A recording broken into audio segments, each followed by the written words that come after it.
Ça vous a manqué, hein? Moi aussi. Allez, bonjour à toutes, bonjour à tous. Nous sommes le 25 mars. Le 1er avril avec les petits lapins arrive dans les jardins. Les œufs qui tombent des arbres. Ça va être la fête des enfants. Et là, je vais faire la fête au laboratoire. Alors aujourd'hui, je voudrais vous parler de l'hépatite B. Et comme on disait ce matin avec Louloute, on a vraiment tendance à oublier les dangers de l'hépatite B. C'est comme si maintenant c'était un vaccin qui était passé à l'as, c'est-à-dire à l'as, il n'est pas passé à l'as parce qu'il est obligatoire, obligé par des criminels patentés, et nous allons en avoir la preuve. Alors pourquoi je vous parle de l'hépatite B? Parce que il y a quelques jours, j'ai reçu un témoignage d'une femme de 40 ans qui a été victime de cet abominable vaccin, comme des milliers d'autres Français et d'autres citoyens du monde. J'ai un cheveu dans l'œil, là, je ne sais pas où il est. Ah, il m'agace, ou alors c'est une toile d'araignée qui m'embête. Va-t'en, va jouer ailleurs. Parce que moi, je ne tue pas les araignées. Mais ça fait hurler Louloute. Ah, des araignées! Ah, au secours! Je comprends. Mais je crois qu'au Brésil, il y a eu une pluie d'araignées dernièrement. Ça pleuvait des araignées. Et là, je comprends qu'on puisse avoir très peur. Alors, je vais vous faire part de ce témoignage.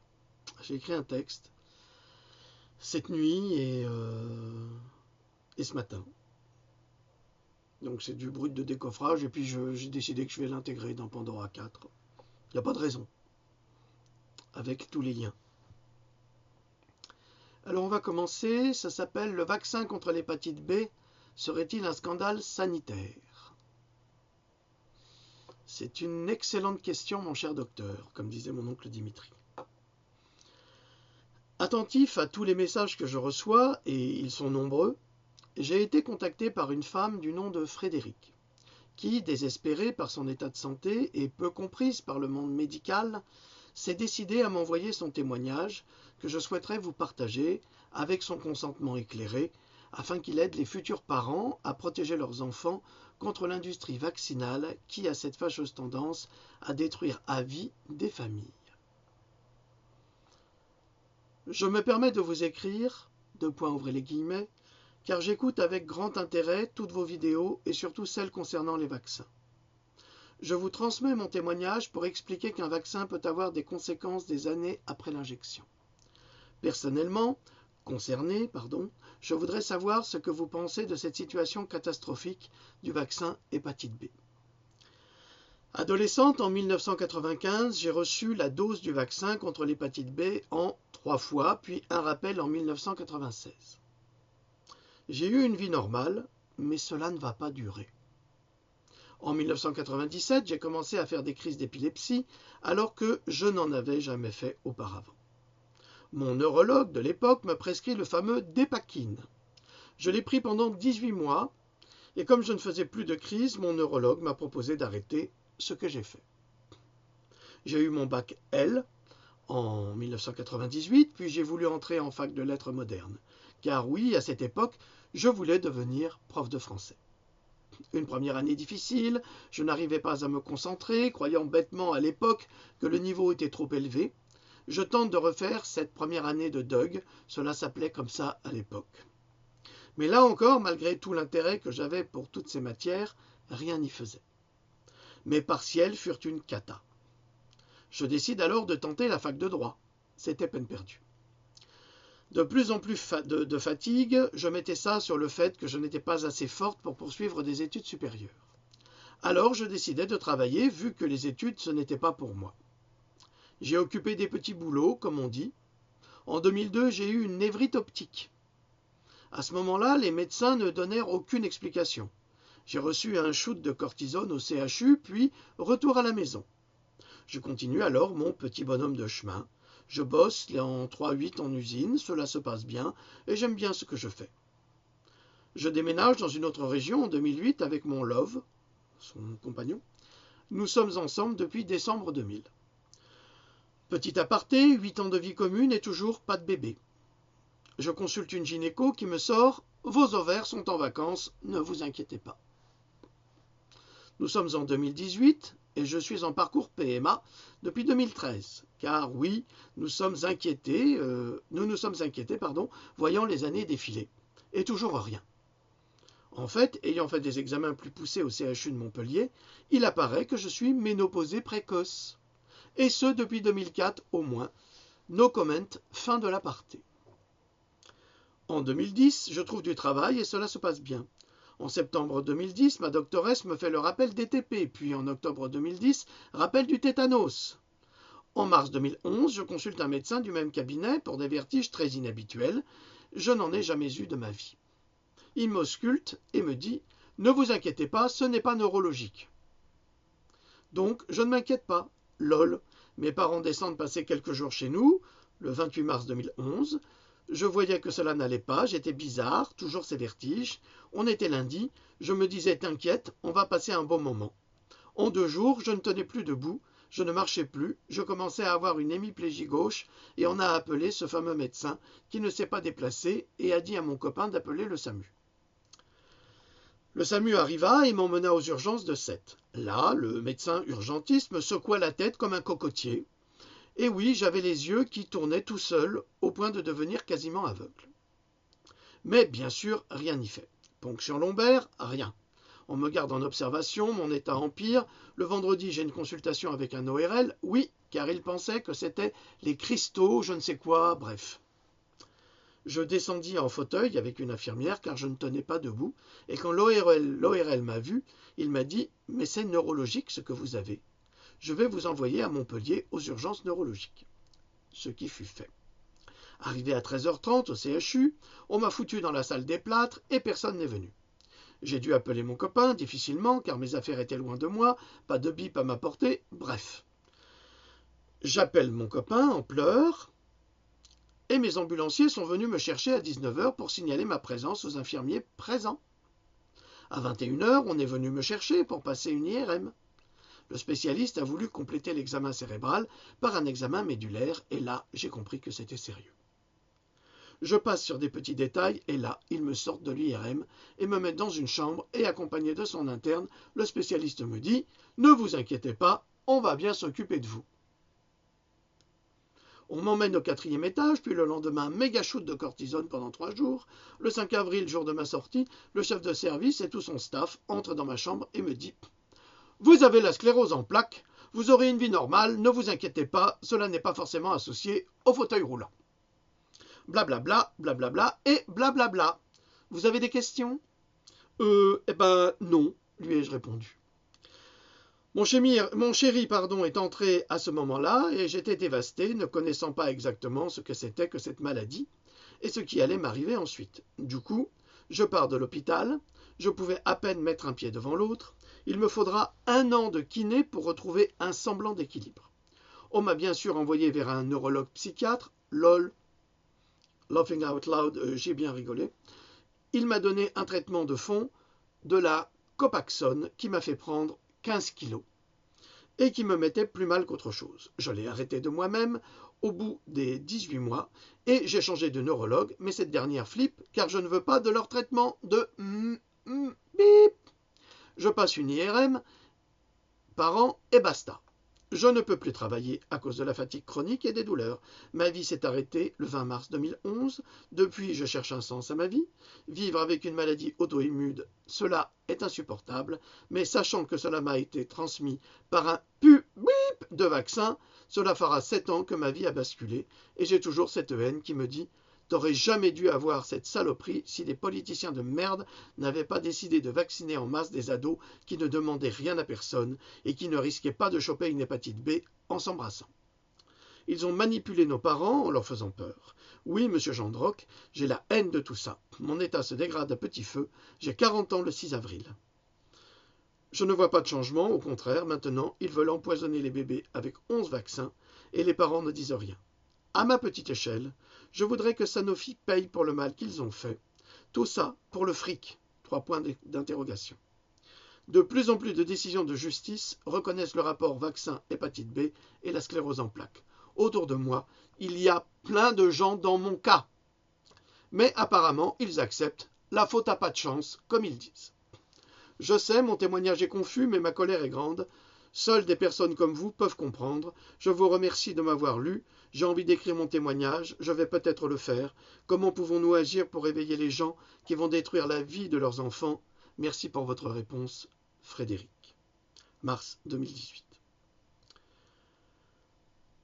Frédéric, c'est pas du tout confus, c'est extrêmement clair. Je vous remercie de m'avoir fait cette confiance et de m'avoir autorisé à diffuser votre message qui sera publié dans Pandora 4 avec ce qui suit. Donc vous avez bien compris la réalité du moment. L'hépatite B est un vaccin qu'on fait comme si c'était rien du tout, mais vous voyez les résultats sur cette femme, mais ce n'est pas la seule. Un autre exemple qui confirme le témoignage de Frédéric, mais j'en ai donné encore d'autres dans Pandora 3 et dans Pandora 1 et 2. Le 23 mars 2003, Karim Kedemia est vacciné contre l'hépatite A et B et contre la fièvre jaune alors qu'il vient d'intégrer l'armée de l'air. Sa fonction ne l'expose pourtant pas à des voyages en Afrique ni en Amérique du Sud. Un mois après l'injection, celui-ci présente des troubles inflammatoires, de la fièvre et de violents maux de tête. Plus tard, une ponction lombaire confirmera le diagnostic d'une sclérose en plaques. Son avocat avait alors plaidé l'imputabilité juridique, soit l'existence d'un risque, mais très peu probable, et la démonstration que toutes les autres causes possibles de survenue de la sclérose en plaques pouvaient être écartées. C'est ce raisonnement que la Cour a finalement suivi, confirmant la première décision rendue par le tribunal des pensions militaires. Ça fait 10 ans que ce jeune homme est atteint par la sclérose en plaques suite à cette vaccination ou à ces vaccinations, et que l'armée n'a toujours rien versé. Dans le monde, la justice reconnaît, alors ça c'est un article qui a été publié dans la Dépêche le 15 mars 2018, vous voyez c'est tout frais sorti du cul de la vache. Dans le monde, la justice reconnaît au quotidien le lien entre le vaccin contre l'hépatite B et la sclérose en plaques. Mais les groupes de conspirateurs officiels, qui sont les seuls à avoir la parole médiatique, c'est-à-dire que ce n'est pas nous les conspirateurs, ce sont eux diffusent et amplifient leur désinformation au point de détruire la science et la vérité par la même occasion. Alors pourquoi je dis que ce sont des conspirateurs? Parce qu'ils ne cessent de mentir et ils ne cessent de trafiquer les données scientifiques. Et ensuite on dit que nous sommes des conspirateurs. Bon, c'est facile d'accuser sans apporter des preuves. Mais je vous les apporte. Elles sont là, dans cette vidéo et dans cette petite conférence. Il existe des centaines, des milliers de témoignages comme ceux-ci, et dans le monde entier. Ils se ressemblent tous, ils nous racontent la même triste histoire de la destruction de la vie de ces jeunes gens, du personnel soignant vacciné inutilement, uniquement pour le profit des laboratoires et sans le moindre intérêt scientifique et de santé pour les personnes vaccinées. Le vaccin contre l'hépatite B, et cela se confirme, est un crime médical et les scientifiques en sont parfaitement conscients. C'est également une véritable escroquerie vaccinale, entretenue par les mensonges des laboratoires et un matraquage médiatique aberrant, autorisé par les autorités sanitaires dans le monde. Voici 2 exemples de mensonges scandaleux concernant l'hépatite B autorisés et diffusés vers le grand public. Et ça date déjà des années 1990. Comme quoi, 90, 2018, ça fait quand même 28 ans. Waouh, il s'est compté. L'hépatite est une menace, entre guillemets, l'hépatite est une menace de tous les jours pour les jeunes. La contamination peut se faire par la salive du baiser, l'échange de brosses à dents, le piercing, les tatouages, l'acupuncture. Mais t'as qu'à croire. Non mais alors ça, et ça c'est les médecins qui vous disent ça. Ils sont... Je ne sais pas s'ils prennent des cours du soir ou s'ils le font exprès, mais ils sont super doués les mecs. Aucun scientifique ni aucun médecin ne peut fournir la preuve de cette déclaration puisqu'elle est fausse. Elle est fausse. Pourtant, des médecins et des infirmiers continuent de développer cet argumentaire pour favoriser la vaccination par ignorance ou pour naïveté, ou encore l'hépatite B tue plus de personnes en un jour que le sida en un an. Non mais comment est-ce qu'on peut développer un tel argumentaire? C'est vraiment... c'est pire qu'une aberration, c'est de la pétisse crasse. Et les gens y croient. L'hépatite B tue plus de personnes en un jour que le sida en un an. Et ça, c'est publié officiel. Hein. C'est les Douste Blazy, compagnie, Bachelot et compagnie. C'est tous ces ministres-là. Ou Marisol Touraine. C'est la même. C'est vraiment tout mettre dans le même sac puis acheter du troisième étage. Hein. C'est tout ce qu'ils mériteraient, ces gens-là. Ils sont tous des criminels.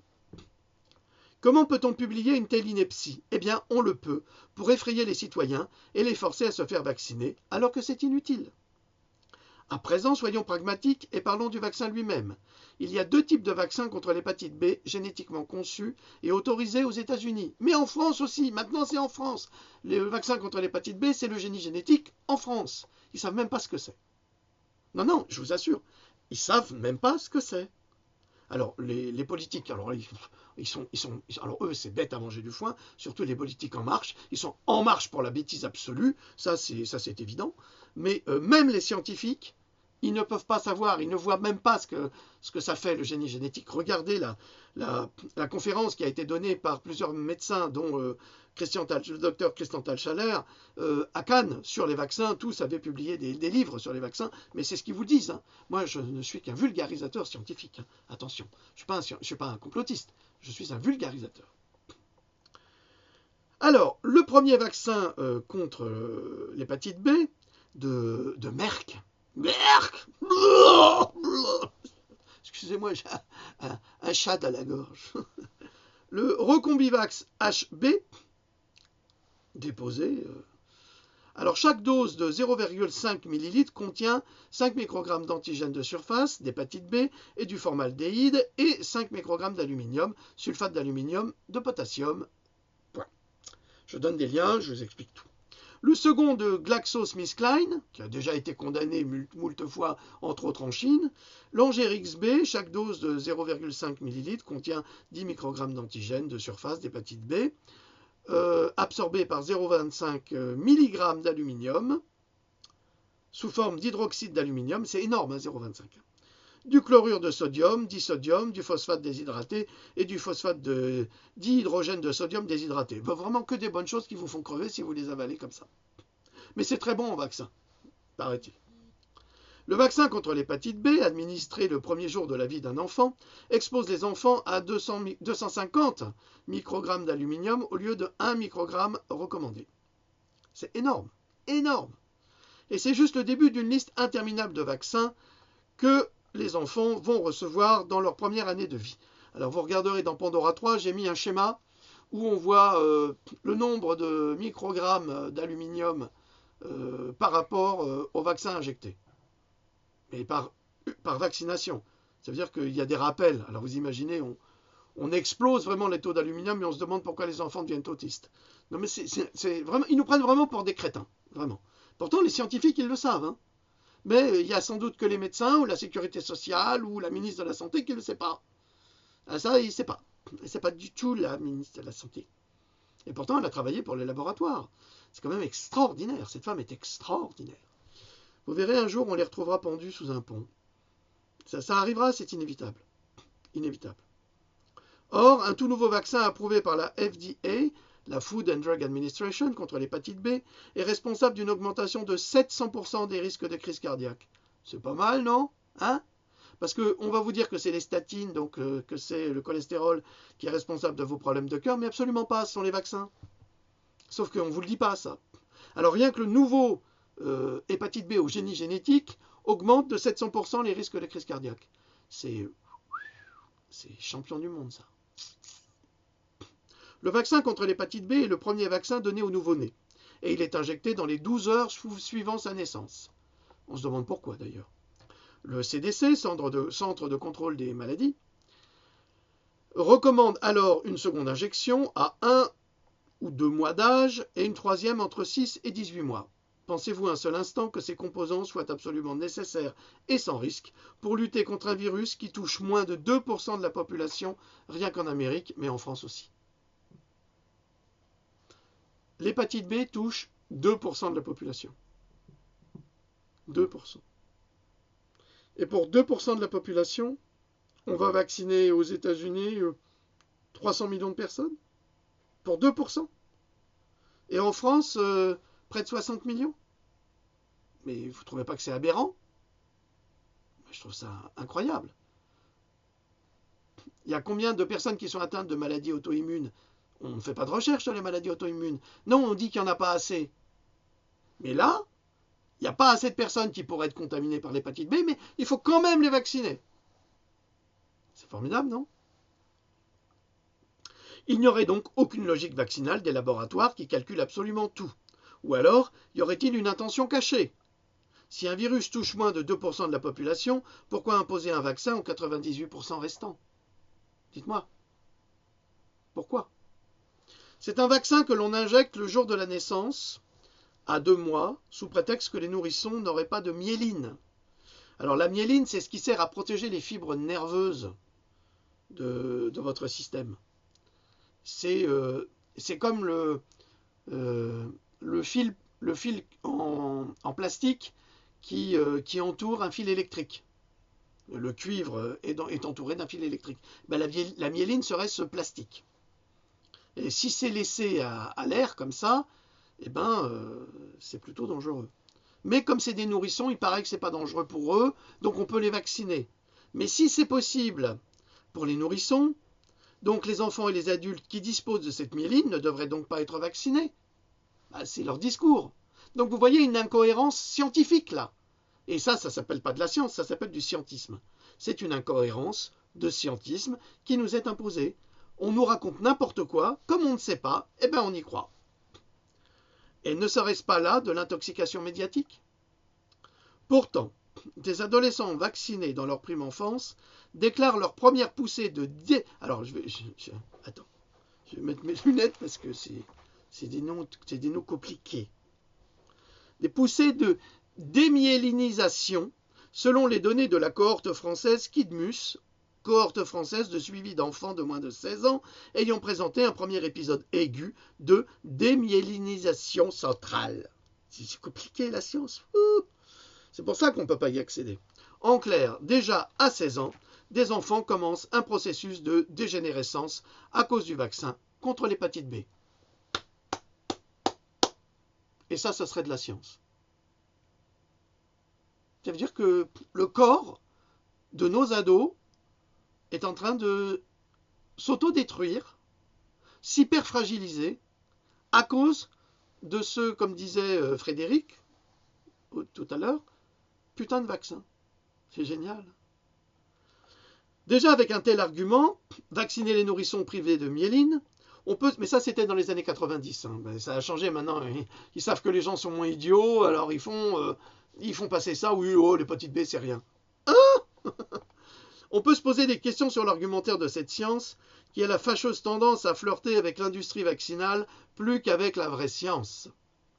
Ce vaccin contre l'hépatite B peut être administré à tous les âges. Il peut être combiné avec l'association diphtérie, tétanos, polio, coqueluche, hémophilus. Le cauchemar. Dès lors, comment imputer la responsabilité d'une sclérose en plaques au seul vaccin hépatite B, alors qu'il se noie dans d'autres vaccins?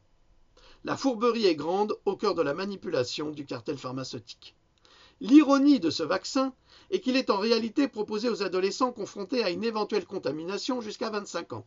On s'interroge encore du pourquoi de cette vaccination forcée aux nourrissons qui ne risquent ni de se droguer à l'aide d'une seringue, ni d'avoir des relations sexuelles multiples et répétées comme les prostituées. Les laboratoires mentent systématiquement en se référant à des statistiques inventées de toutes pièces concernant la nécessité de ce vaccin pour la population.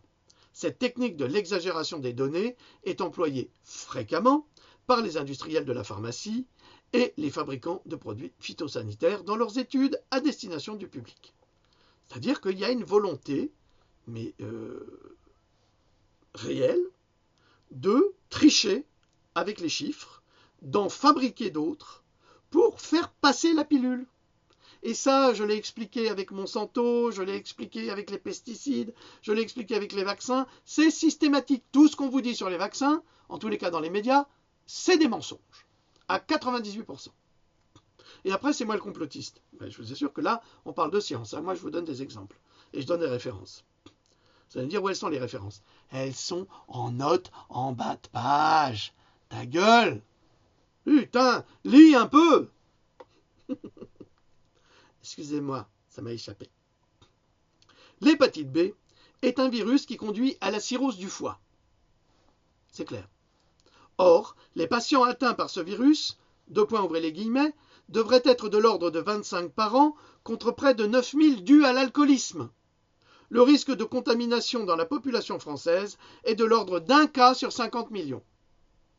Ça, c'est tiré d'un merveilleux petit livre que je vous ai déjà conseillé, Qui aime bien vaccine peu, chez Jouvence, fait par des médecins suisses et Michel Georget, entre autres, qui est biologiste, et qui vous donne une quantité d'informations absolument remarquables sur chaque vaccin. Ah ça, je peux vous faire, grâce à ce bouquin, on peut vous faire, mais alors, tous les vaccins. Et alors, vous tombez par terre à chaque fois que vous passez d'un vaccin à l'autre. Tellement c'est effarant. Donc, on reprend 25 cas par an de personnes atteintes, en France par exemple, de l'hépatite B. 25 cas par an. Combien de personnes sont atteintes de maladies orphelines, par exemple, ou génétiques? Il y en a bien davantage que 25. Il n'y a pas d'études qui sont faites là-dessus. Les laboratoires, ils s'en foutent. Ceux-là, ils ont été contaminés par les vaccins, donc ils peuvent crever. On s'en fout. C'est ça le secret. C'est ça l'industrie vaccinale. Et le pire, c'est que la cirrhose du foie, parce que l'hépatite B provoquerait la cirrhose du foie, mais il y a au moins 9000 personnes qui attrapent une cirrhose du foie en France par an, liées à justement la consommation d'alcool. C'est-à-dire qu'on a plus de chances de développer une hépatite B ou une cirrhose du foie, plutôt une cirrhose du foie, à travers la consommation de sucre et d'alcool, que d'attraper une véritable hépatite B. Donc le vaccin n'a absolument aucune raison d'être. Et pourtant, il est obligatoire, imposé. Il n'y a aucune raison scientifique d'imposer ce vaccin. Donc, 1 sur 50 millions, un type, une femme, un enfant ou n'importe qui, une personne sur 50 millions risque de développer l'hépatite B. Et ça vaut un vaccin obligatoire? Attends, mais ils se foutent de qui? Quel est l'intérêt d'imposer un tel vaccin alors que l'on sait que ce vaccin provoque des maladies auto-immunes, maladies invalidantes, sclérose en plaques, maladie de Charcot ou sclérose latérale amyotrophique, SLA, maladie des articulations, des muscles, de la thyroïde? Vous avez des problèmes de thyroïde? Est-ce que vous avez été vacciné contre l'hépatite B? Eh ben voilà, vous avez la réponse. De la peau, des reins, du système cardiovasculaire, diabète et même le cancer à travers une leucémie. C'est pas super ça? C'est un beau cadeau. Ah, pour Noël, je vais te faire un beau cadeau. Je vais t'handicaper à vie. Un petit peu d'hépatite B, ça va te faire du bien. C'est la fête à neuneux. Où est le principe de précaution tant réclamé par les ministres de la Santé? Non mais attendez, mais on les entend là, les Michel Quimant à la télé, les Agnès Buzyn, les anciennes ministres remerciées, devenues chroniqueuses, stupides, à manger du foin aussi, elles aussi, et qui vous disent « Oui, le principe de précaution ». 1 sur 50 millions, où tu vois le principe de précaution? Le principe de précaution, ce serait justement de supprimer le vaccin contre l'hépatite B qui est inutile. Ben non, ils ne le font pas, ils imposent. Pire, pourquoi le ministre de la Santé, Philippe Douste-Blazy, encore un médecin de surcroît, a-t-il autorisé des laboratoires à mener des campagnes de vaccination dans les écoles dès 1995? Exemple du laboratoire SMK. Alors c'est GlaxoSmithKline, ça, ou SmithKline tout simplement. Des vaccinations qui ont fait des ravages auprès de la population vaccinée dans les années 1990 contre une hépatite B qui guérit naturellement, contrairement à l'hépatite C. Il y a de quoi s'énerver, non? On vaccine contre l'hépatite B que l'on peut guérir naturellement avec une bonne alimentation, avec une bonne hygiène de vie. L'hépatite C, non, ça on ne peut pas. Mais on force le vaccin contre l'hépatite B. Mais vraiment, c'est quand même extraordinaire. Vous foutez quoi, les médecins? Réveillez-vous un peu. C'est pas à moi de faire ce boulot, c'est à vous. Des enquêtes ont déjà prouvé, d'après Qui aime bien vaccine peu, et le dossier noir du vaccin contre l'hépatite B, mensonge d'État, lisez ça. C'est une femme qui a écrit qui a fait toute cette enquête parce que son mari est mort dans des conditions épouvantables suite à ce vaccin. Eh bien, elle a tout décrit en détail. Parce qu'elle n'était pas tenue par le secret, contrairement aux avocats et aux juristes. Eh bien, lisez ça si vous vous intéressez à l'hépatite B, parce que c'est un scandale sanitaire. Publié aux éditions du Rocher, le dossier noir du vaccin contre l'hépatite B, mensonge d'État, une lecture que je vous recommande. Et vous, les médecins, profitez-en un peu pour vous cultiver. Là, pas tous, mais ceux qui vaccinent à tout va. La vaccinette aiguë, là. 7 €. C'est pas grave, ton petit, il va crever, on s'en fout. Aux éditions du Rocher, que les campagnes médiatiques pour la vaccination contre l'hépatite B sont fondées sur le, et ça c'est qui aime bien vaccine peu, le cousinage, la corruption, mais aussi sur la naïveté de personnes bien intentionnées.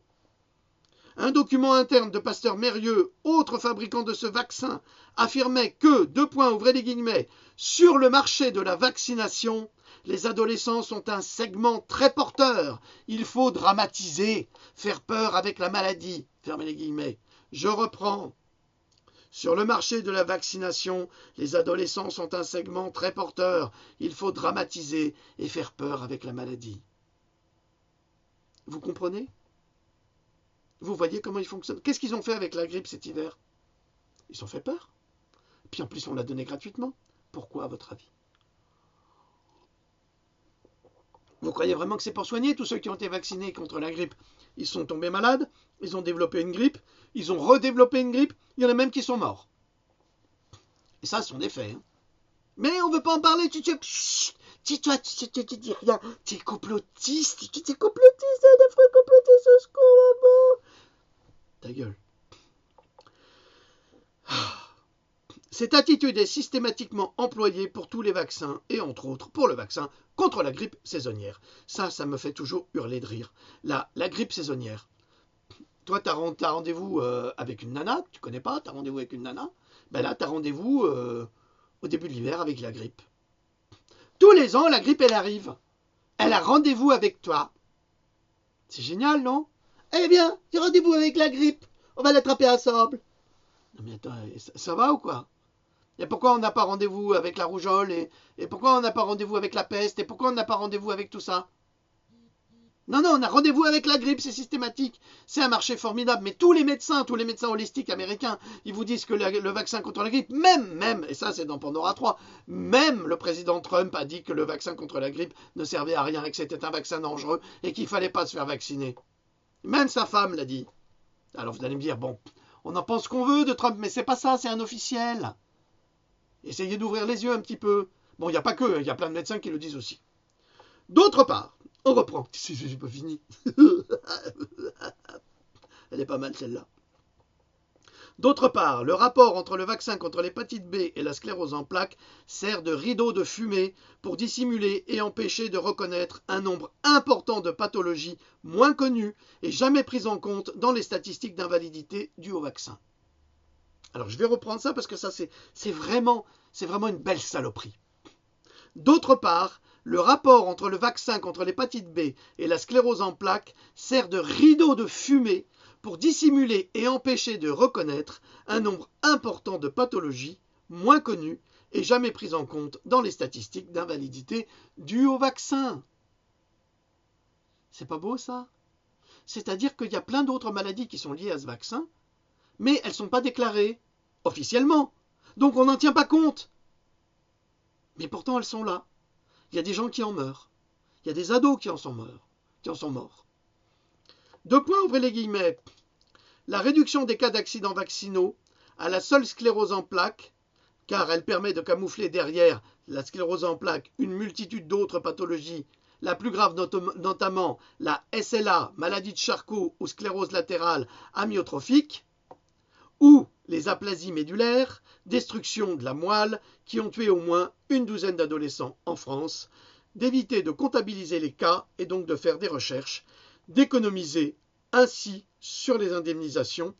Il y en a très peu, mais il y en a eu, preuve que l'État, aux grandes dames des laboratoires, reconnaissait l'accident post-vaccinal. Et ça a été publié dans le blog de... Alors, regardez http://Vaineblog, c'est cette femme qui a écrit ce bouquin très intéressant. Je crois que c'est elle, oui. Mais regardez ce blog, vous en apprendrez énormément sur l'hépatite B. Donc, en résumé, toute personne normalement constituée, ne se droguant pas à travers des seringues échangées, usagées et n'ayant pas des pratiques sexuelles à risque comme les prostituées, a une chance sur 50 millions de développer une hépatite B. Alors, est-il encore nécessaire d'envisager cette vaccination? Alors, scientifiquement, non. Commercialement, oui. On a besoin de faire du pognon. Eh bien, on en fait. Et grâce à qui? Hein? Grâce à Jacques... Non, pas... grâce au gouvernement. Grâce à Agnès Buzyn. Grâce à tous ces autres ministres de la Santé. Douce Blazy le premier. Mais tout ça, c'est des pantins, c'est des clowns. Ceux qui tirent les ficelles, c'est Big Pharma. Alors, les médecins qui proposent cette vaccination sont-ils seulement conscients que les risques de développer des effets secondaires graves sont plus importants que de développer une hépatite B? Et ça, c'est valable pour plein de vaccins, comme pour le gardasil. C'est la même chose. À nouveau, les laboratoires ont dissimulé ces faits et ont développé une campagne médiatique pointant du doigt les pratiques sexuelles des vaccinés pour se dédouaner de leur incompétence chronique à protéger des virus, mais surtout à forcer la contamination des patients. Ah oui, mais on se cache derrière les maladies, hein. Systématiquement. On dit « Ah ben vous voyez, nous, on vous aurait protégé avec le vaccin. » Mais c'est pas vrai, ils ne protègent pas puisque c'est eux qui contaminent. C'est quand même des catastrophes. Ah, vous n'avez pas fait votre appel, ben c'est pour ça. C'est pour ça que quoi? C'est pour ça que vous êtes malade. Parce que j'ai pas fait mon rappel? Mais tu me prends pour un imbécile? Ben c'est ça le discours. La médecine allopathique se dissimule derrière sa blouse blanche et se drape d'indignité en développant des argumentaires fallacieux basés sur un absolu scientisme, et nous sommes considérés comme complotistes parce que nous cherchons dans les traces de l'histoire de la science la vérité. De qui se moque-t-on? Je vous le demande. Autre exemple de scandale vaccinal, parce qu'on est en plein dans les scandales vaccinaux. Le premier vaccin amélioré contre la poliomyélite, imposé à des centaines de milliers d'enfants, était porteur du virus du cancer SV40, provoquant la leucémie, aussi bien que du virus du sida. Eh oui. Je discutais avec un camarade ce week-end à propos du sida. Il croit que le sida est spontané. Non. Le sida, le virus du sida, est un virus qui ne peut pas exister naturellement dans la nature. Donc c'est un virus qui ne s'est pas adapté, qui s'adapte aujourd'hui, mais qui a été modifié pour s'adapter. Et donc il a été modifié scientifiquement, par génie génétique. Voilà. On en a la preuve. Hein. Le premier vaccin de poliomyélite a été mis sur le marché aux États-Unis par le docteur Jonas Salk, un autre docteur Mengele. Alors le docteur Mengele, c'était l'ange de la mort qui travaillait à Auschwitz et qui faisait des expériences sur le vivant, sur les prisonniers et les prisonnières. Et c'était un monstre absolu qui a été exfiltré par les forces américaines pour travailler aux États-Unis plus tard. Peut-être même qu'il a travaillé avec Jonas Salk. C'est vraiment de l'ordre du riz tout ça. C'était vraiment des pourris, des assassins, des criminels. Mais sans aucune empathie pour l'humanité. Des pseudo-scientifiques qui font des expériences sur des femmes, sur des enfants, sur des animaux, mais qui s'en foutent. Eux, ils voient la science. Mais leur science est une science du mensonge, absolue. Alors un autre docteur Mengele, mais parfaitement officiel. Il n'en était pas à ses premiers essais sur des patients non consentants. C'était vraiment une ordure, ce type. Ainsi, il réalisa ses expériences sur la poliomyélite en vaccinant dans les orphelinats des enfants qui n'exigeaient aucune signature de consentement parental, comme ils n'avaient aucun parent. Alors là, vous vous dites, il faut vraiment être un fumier pour faire une chose pareille. Ben, je vais vous dire, il y en a un que vous connaissez qui est encore vivant, qui a fait exactement la même chose. C'est ce qu'a fait la fondation Bill et Melinda Gates en Inde. Ils sont en procès d'ailleurs, avec des étudiants, garçons et filles, avec le garde-asile, dont les parents, vivant dans des régions éloignées, étaient soit absents, soit analphabètes. Donc on faisait signer des gens, on faisait des fausses signatures pour vacciner les gosses. Donc ça a causé des morts, des cas cliniques extrêmement graves. Mais ça ne dérange pas la fondation Bill et Melinda Gates, puisque, en fait, ils veulent faire de la dépopulation, ça ne pose pas de problème. Ce n'est pas du complotisme, il l'a déclaré lui-même. Donc, ceux qui nous traitent de complotistes, hein, les crétins sont, bip, vous dégagez. Hein, vous êtes des malveillants et des malfaisants, vous travaillez pour ces gens-là. Le vaccin du Dr Salk a été déclaré d'utilité publique, même si celui-ci avait provoqué 40 000 poliomyélites et paralysé de manière permanente les orphelins vaccinés, ayant tué au moins 10 d'entre eux. Alors là, il va vacciner 40 000 orphelins parce qu'ils n'ont pas de parents, avec l'autorisation du gouvernement américain. Si ça, c'est pas de l'eugénisme, si ça, c'est pas du nazisme, ils ont fait exactement la même chose. On est dans les mêmes registres. Tous les accidents vaccinaux et les décès ont été minimisés dans tous les rapports officiels par les mêmes autorités qui ont orchestré cette atrocité. Ce drame a été nommé, The Cutter Incident, comme quoi j'invente rien, c'est pas du complotisme. Et nous rencontrons aujourd'hui les mêmes méthodes avec l'hépatite B, le Gardasil, la polio toujours, la rougeole et tous les vaccins qui suivent. La vaccination est une suite de faux succès et de mensonges scandaleux qui ont permis aux cartels pharmaceutiques d'assassiner, d'handicaper, de détruire la vie des citoyens du monde en toute impunité et dans le but exclusif de s'enrichir à milliards. L'histoire de la science, la vraie, nous prouve au quotidien ces mensonges, ces collusions, ces corruptions politiques entretenues et répétées. Ah putain, il est dynamique là, Jean-Doc. Nous qui cherchons la vérité, sommes en effet dangereux pour l'industrie pharmaceutique, qui se fiche de la santé des citoyens et qui pense davantage à conserver un ascendant sur l'ignorance en forçant les États démocratiques à voter des lois antidémocratiques pour justement forcer des vaccinations inutiles et dangereuses pour nos enfants. Nous vivons une époque formidable. Tac. Alors, je devrais m'arrêter là. Mais je voudrais juste rajouter une petite chose. J'ai vu qu'en ce moment, bon, j'en ai été victime moi-même, mais peu importe, les sonneurs d'alerte, enfin, vous avez les sonneurs d'alerte, et puis vous avez les sonneurs d'alerte. Et c'est une lutte d'ego absolument ridicule et pathétique. Pathétique. Normalement, les sonneurs d'alerte sont là pour aider la population à s'en sortir et à être informés. Alors, si les sonneurs d'alerte s'opposent les uns aux autres, qu'est-ce que ça veut dire ? Ça veut dire que vous avez des infiltrés d'un côté qui essayent de bloquer les autres. Alors, une chose qui est très intéressante, je me rends compte qu'aujourd'hui, le professeur Joyeux est attaqué de toutes parts. Je voudrais juste dire une chose. Une chose.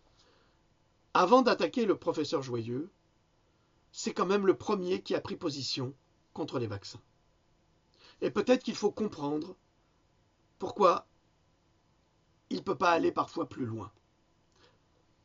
Éveillez-vous un petit peu. Au lieu d'attaquer le professeur Joyeux, ce n'est pas lui le responsable. Ce sont les laboratoires. Notre lutte, elle est pour sauver les enfants. Donc elle est contre les laboratoires et contre ce gouvernement de félons qui mérite d'être emprisonné. Et c'est ce que fait le CNT. Renseignez-vous, le CNT fait circuler actuellement une pétition pour mettre en prison Macron, tous ces gens-là, tous ces petits bocassas, assassins et criminels. Donc, je vous encourage à aller sur le site du CNT, à imprimer cette plainte et à aller la déposer en tant que citoyen. Vous en avez le droit et le devoir, pour enfermer ces criminels et reprendre justement pas le pouvoir, mais votre droit à la démocratie. Donc, au lieu d'attaquer Joyeux, au lieu d'attaquer des médecins qui essayent d'éveiller et de se battre contre cette malfaisance des laboratoires, je crois qu'il faut cesser de détourner la vérité en attaquant des gens qui ont initié un débat et en attaquant plutôt les véritables responsables qui sont les laboratoires et le gouvernement en marche du petit Bokassa. D'accord ? Voilà, c'est ce que je pense sincèrement et je vous le dis du fond du cœur.